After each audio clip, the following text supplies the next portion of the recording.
Bienvenidos, amigos, fans of cinema, freaks, fright fans across the planet. This is Jaime En Fuego. This is Enfuegotainment, where I cover the hottest entertainment with an edge. And over the course of the month of October, I decided to go through the entire series of Tales from the Crypt, 3 episodes at a time. There's 93 episodes of that amazing anthology series, so it was like 93 episodes, 31 days of Tales from the Crypt, cover 3 a day, man. And what do you know? I got through somehow, some way, the entire series of Tales from the Crypt. It was arduous, but damn was it fun. And so, in hindsight, I was like, you know, there also just so happens to be 3 Tales from the Crypt films. Now, most people think that there's only 2, and I'll get to that here near the end of this little segment and stuff, but yeah, there are technically 3 Tales from the Crypt films. Now, that's not including the one that was done in the 70s, and then also its sequel, The Vault of Horror, and who knows, maybe I'll do a little bonus segment about those at some point in time. But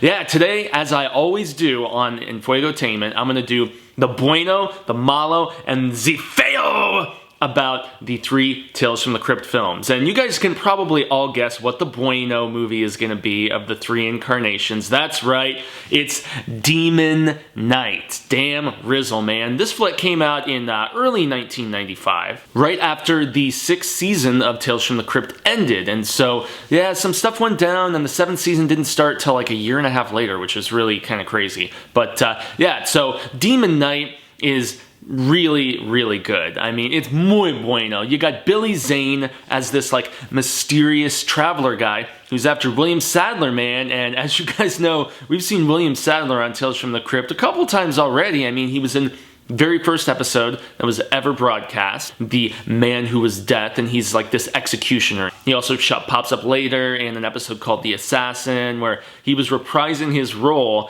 as the Grim Reaper, the same role that he did in Bill and Ted's Bogus Journey. Not a scary movie, but some scary fun. Yeah, most definitely in that flick. But here Sadler is the hero because Zane is on his ass, and you don't really know what the nature of the conflict between the two is, and they end up in this really remote little podunk town in New Mexico, and Sadler is like hiding out at this little hotel, and there is a awesome cast of character actors at this place. You've got Ms. C.C.H. Pounder, that's a hell of a name, right? She's running the place, and you'll probably recognize her from Orphan. She was awesome in End of Days. She was in Psycho 4. She even got an Emmy nomination for, some time that she spent on The X-Files, so you've got her there. You got Dick Miller, who was in a bunch of different Joe Dante movies, man, from like Piranha to The Howling to both Gremlins movies, so he's also a familiar face in here. You got Jada Pinkett Smith, and this is before she was big. I think she was like either had just done Set It Off or was just about to. Definitely hadn't married Will Smith yet. You've got the chick from Hot Shots Part Dukes, who is like a super hottie. I mean,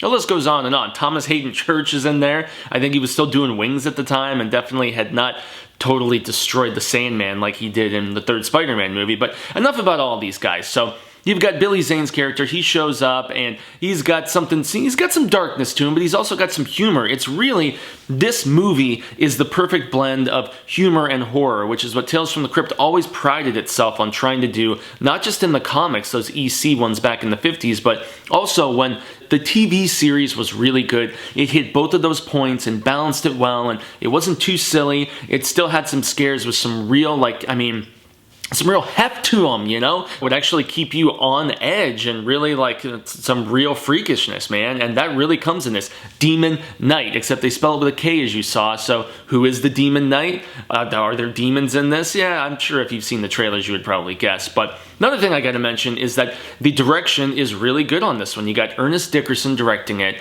and he's done a lot of TV. He started out as a cinematographer for Tales from the Dark Side, which is an anthology series that George Romero did that preceded the Tales from the Crypt show, but was still very much inspired by Creepshow and, the EC comics of the 50s and stuff like that. So cut from a similar cloth, just on regular television as opposed to, the paid cable like Tales from the Crypt had the liberty with on HBO. But Dickerson went on to do episodes of Night Visions and the awesome Masters of Horror that Mick Garris did. He also did Fear Itself, which was the softened continuation of Masters of Horror on NBC. And even most recently, he's done stuff like Dexter, The Walking Dead. I think he's doing some work on that new Damien series right now. So, yeah, man, Dickerson, good, capable director, and with this very interesting ensemble of people. He gets good performances out of them. There's some solid gore. There's some cool transformation. The demons look cool. Funny thing is, though, this is a script that was not originally supposed to be a Tales from the Crypt movie. So basically, the script was bouncing around since the late 80s when everyone was attached to direct it, from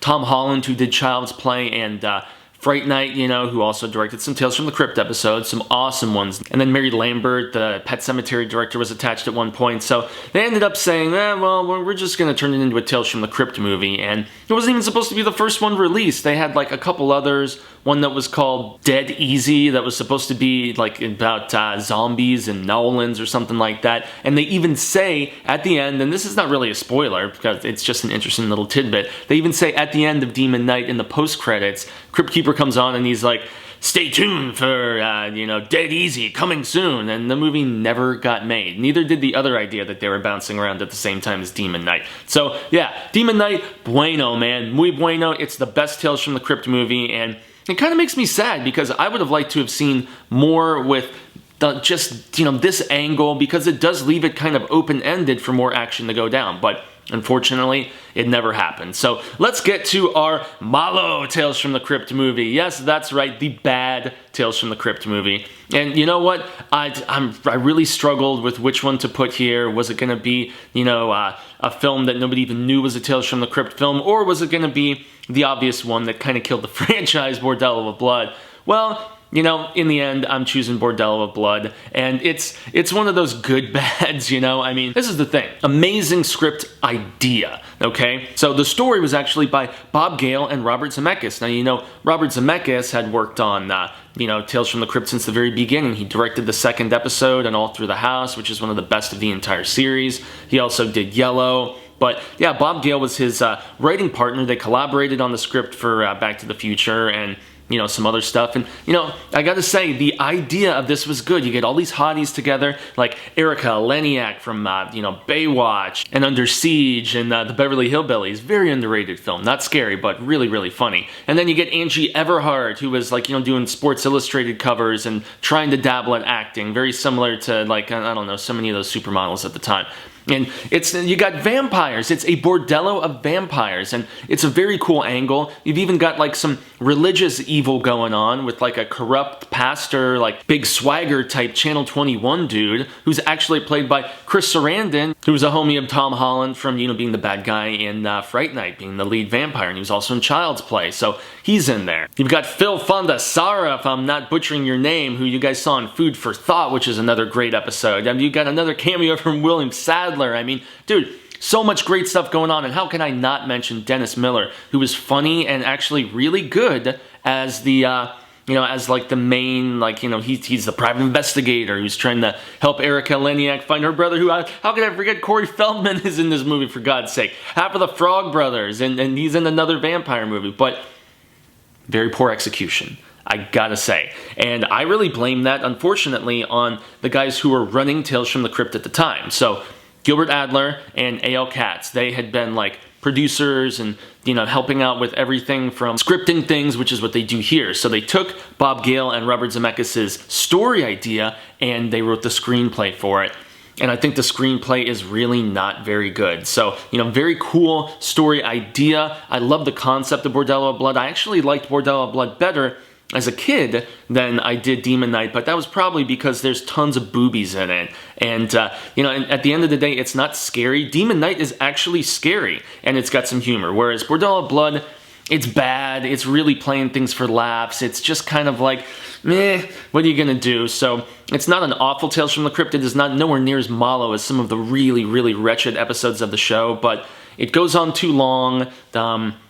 Poor pacing, and once again, that tails in with the director. It was directed by Gilbert Adler. Now, he directed one of the best Tales from the Crypt episodes ever, Death of Some Salesman, but any other time he was, helping script and get behind the lens and stuff like that, I don't know. I feel like this could have been done so much better, scripted by somebody else and in the hands of a more capable director. Then Bordello of Blood probably... It might even rival Demon Knight as the bueno as far as, the three Tales from the Crypt films go. If you want to see something awesome that Bob Gale worked on, you know, the Zemeckis protege, you got to check out House of Horror. That's from, I believe it's either the 5th or the 6th season of Tales from the Crypt, and you can find my review of that episode in the entire 31 different segments that I did about the series. But yeah, at the end of the day, Bordello of Blood, such potential, could have been so good, but in the end, it fell flat. Do be sure to check out both Demon Knight and Bordello of Blood on Blu-ray right now, because Scream Factory, who does so many amazing special editions of stuff, they actually put out deluxe editions of both of those films just this past Halloween 2015. So definitely check those out. Give each film, I mean, watch them back to back, you know? Compare and contrast. You may actually really like Bordello of Blood better than I did watching it all of these years later. But yeah, as of right now, man, Demon Knight, it's the good one, and Bordello of Blood is definitely the bad. So the bueno is Demon Knight, and the malo is going to be Bordello of Blood. So now, what pray tell is the Feo? What the hell is the Feo? Because a lot of people, including yours truly, did not even know that there was a third Tales from the Crypt film made. And this is why it's Feo. Because the series was so just like, it tanked after Bordello of Blood. You know, the film did really bad at the box office. The 7th season of the show was not very celebrated. It didn't get renewed for an 8th season. And then with, you know, Bordello bombing, it was like, what are we going to do? Well, let's still make this movie at least, because they had plans for it. It's called Ritual, and it's actually a remake of a 1943 film called I Walked with a Zombie. And so, yeah, it's interesting how for all but like 3 or 4 of the Tales from the Crypt episodes on the actual show, all 93 of them, every single episode, with the exception of just a handful,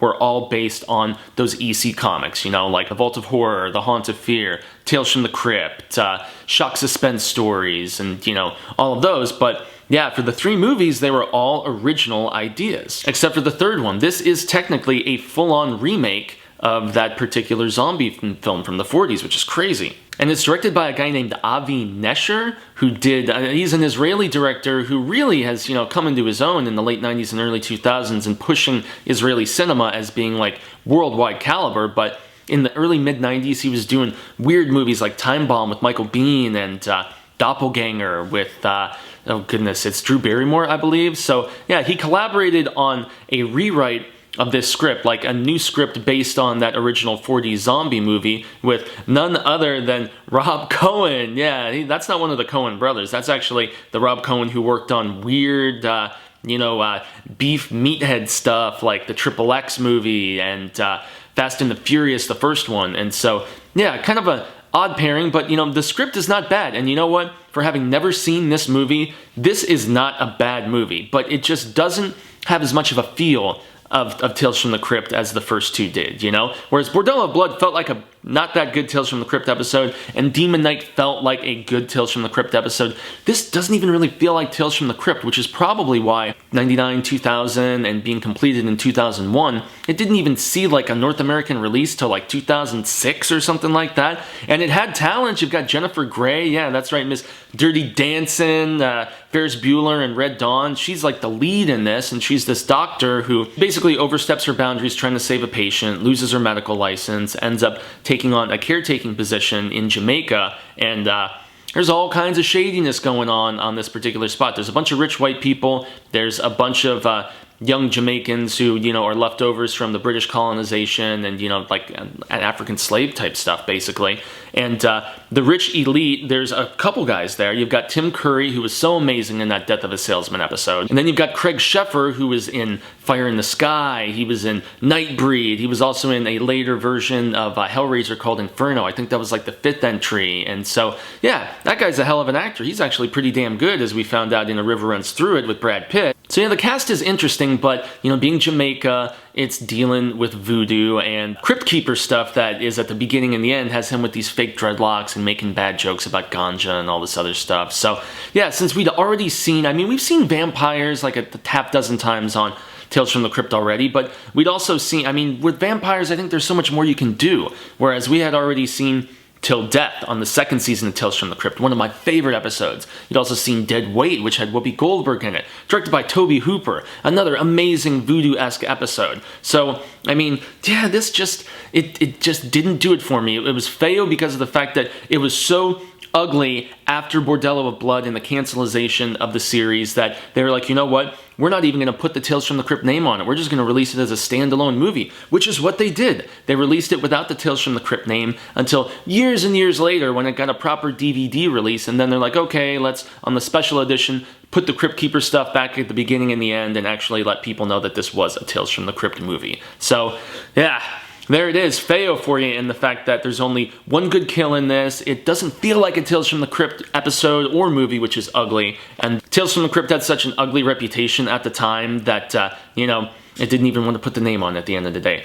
So yeah, guys, there you have it. That is the rundown on Ritual and Bordello of Blood and Demon Knight, the 3 Tales from the Crypt films that came out. I would love to see another Tales from the Crypt movie. I would love to see a resurgence of this series. I mean, they're bringing back all kinds of stuff like the X-Files, and horror is more popular than ever on TV thanks to stuff like The Walking Dead, and so I don't know. If they could only get the licensing sorted out, as Mr. John Kassir was mentioning when we got to talk to him for the horror show at Mad Monster 2015 here in Phoenix, Arizona. So, in any event, guys, I urge all of you to watch these 3 films. Be your own judge, man, and if you like this video, comment below. Say if you think I'm totally off basis about these films. Maybe you think Ritual was the absolute best one. There's a scene at the beginning of the movie where a doctor has something pretty nasty happen to him, and dude, I thought that this movie was going to be the shiznito bam after that, and it ended up just kind of falling flat from there. But it's still not bad. Ritual is worth watching. Bordello of Blood is a lot of fun if you just really realize how much better